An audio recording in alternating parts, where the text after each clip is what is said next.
Viva Mexico!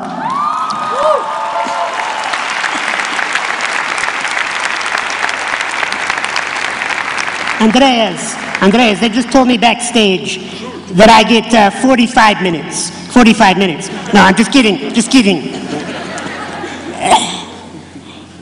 There are times in life when you cannot trust the experts.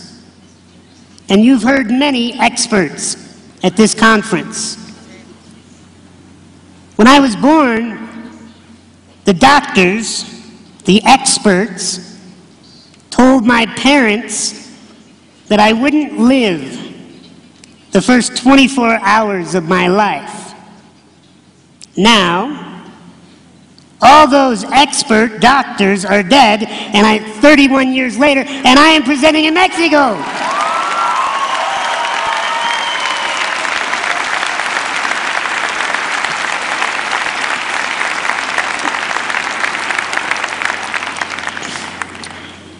You've heard from some of the brightest minds on the planet. You have heard from some of the biggest and best in the industries of technology, spirituality, evolution. So, what am I here for? Why are you listening to me? I am here for one purpose. I am an expert on only one thing, and that's how to be me. And I do it well. And I am here to teach you how to be you and do it well. Is that something you would like to learn?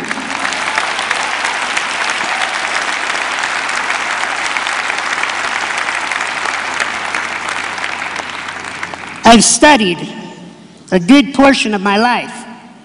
I'm about ready to complete my PhD, and I can tell you that knowledge is not everything.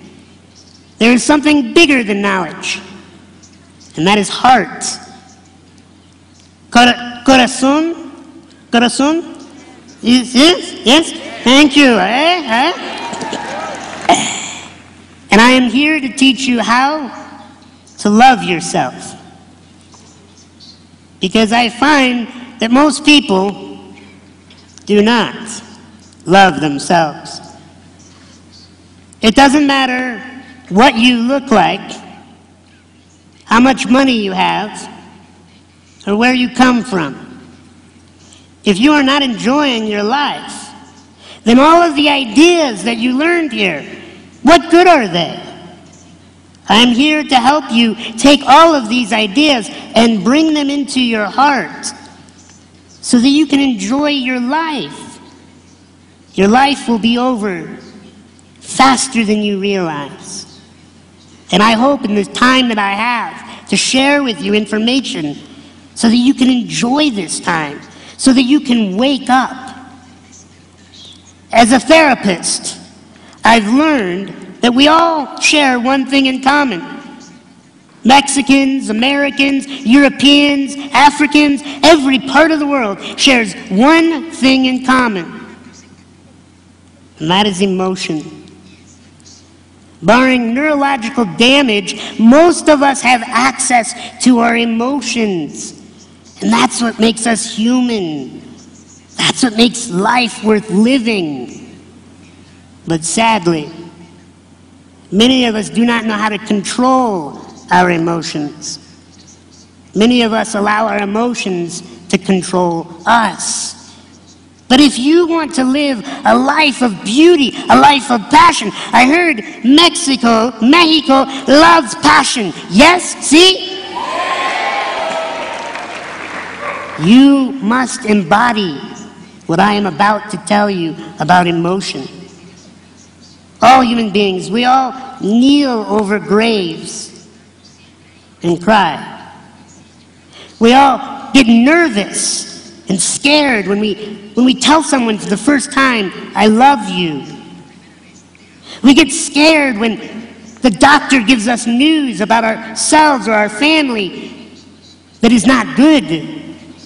We all have emotion, but I am here to tell you, you must celebrate your emotion. and you must control it and use it for the good of humanity. I don't care what part of the world you're from, you are powerful beyond measure. Right now, you are hearing my voice, and you might think that it's the only voice speaking in this room right now. It is not. There are thousands of voices in this room speaking right now. I'm talking about that little voice inside each of you. It's that little voice that says, "What voice? I don't have a voice. This little man is loco, but sexy."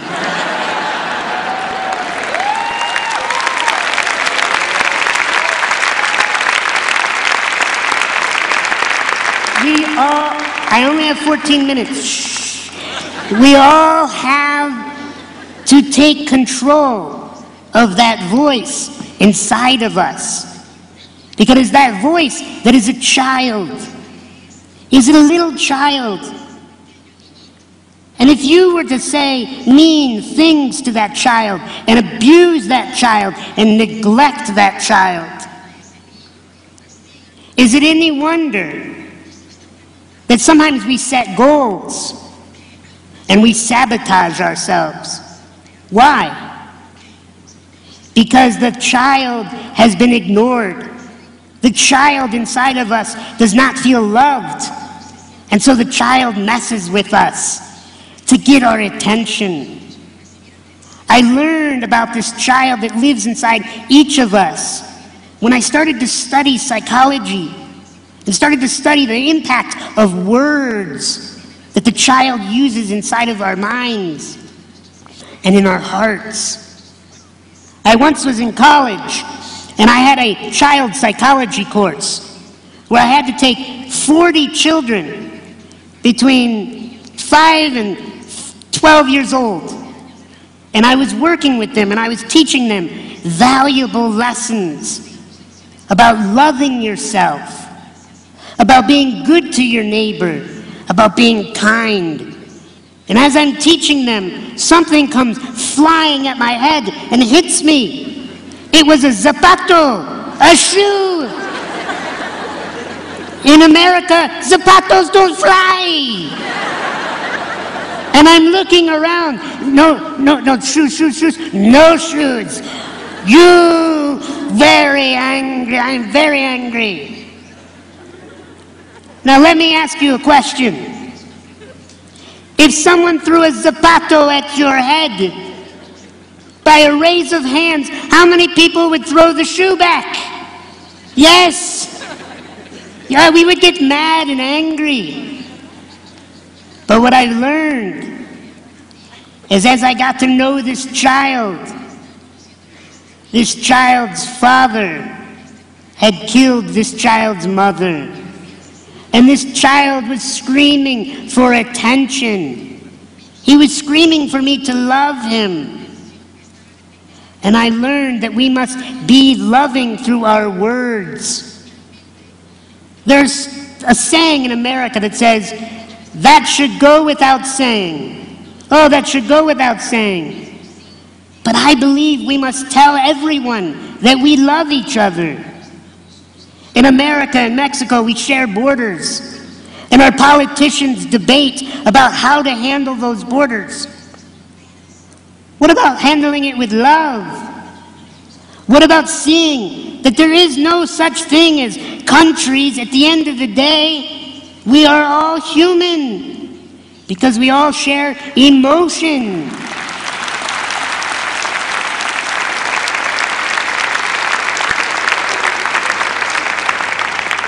And I learned that if we are truly to love each other, if we are truly to make an impact on the world, we cannot be victims.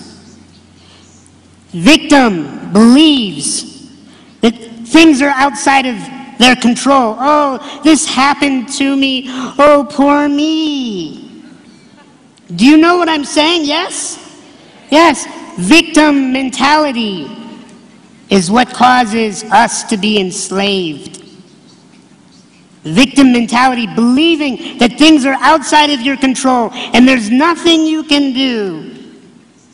It's not your fault, it's your mother's fault.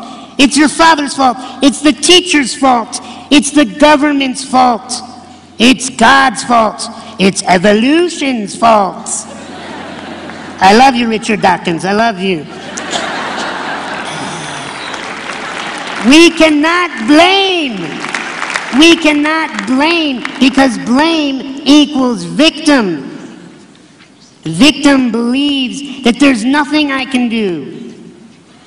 What is the alternative? That is to be a victor. A victor believes that they are not slaves of their circumstances, that they are empowered by their circumstance. Think about this. I am little. I am in a wheelchair. If I wanted to, I could cry. I could feel sorry for myself. And most of you would let me do that. But I am here to tell you, if I felt sorry for myself, what good would I do for myself? What good would I do for this audience? And what good would I do for the planet? I would have no power, would I? So I learned something at a young age. That it is not the facts of your life that matter. It is your interpretation of the facts that matter. I am little and in a wheelchair. Thank you. The fact, I am little. Fact, I use a wheelchair. Fact, I am disabled? No. That is an interpretation. That is a judgment. That is a label that I do not accept. Whatever label has been put on you that puts you down, I say throw it away. I say you deserve to be more than any label ever put on your heart, your body, or your mind. For if we are going to rise up as a people, we must let go of our labels and see ourselves as unlimited. But I have not always felt this. I have not always shared this opinion. I have not always interpreted the facts in such a way. I want to take you back in time. To when I was in 4th grade.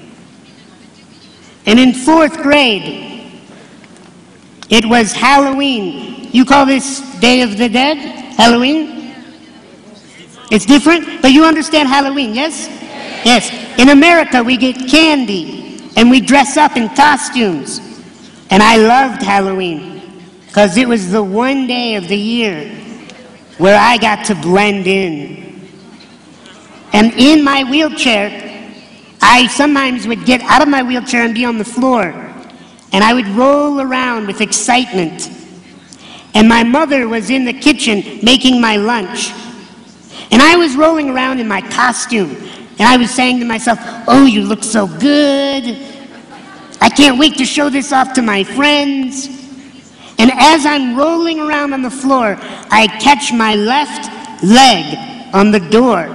I bend it back and I break my leg.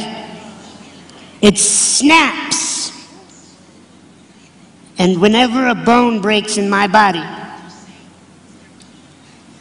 there's a bit of a delay in time between hearing the sound of the snap and feeling the pain. And my temperature rises, and sweat begins to burn into my eyes, and my breathing becomes irregular. And I am holding my leg, and I scream something every one of us has thought or said. I said, why me? What did I ever do to deserve this? And my mother, she comes running in the room, and she kneels down beside me, and she says, shh, Sean, relax. And my mother would play this little game with me anytime I would break a bone, to take my mind as far away from the pain as possible. She would say, Sean, what was your favorite part about our last vacation? Except that day, I was angry. I didn't think that what I had to go through was fair. I'm sure you can relate. And she could see that in my eyes. So she leaned back and she formulated a question.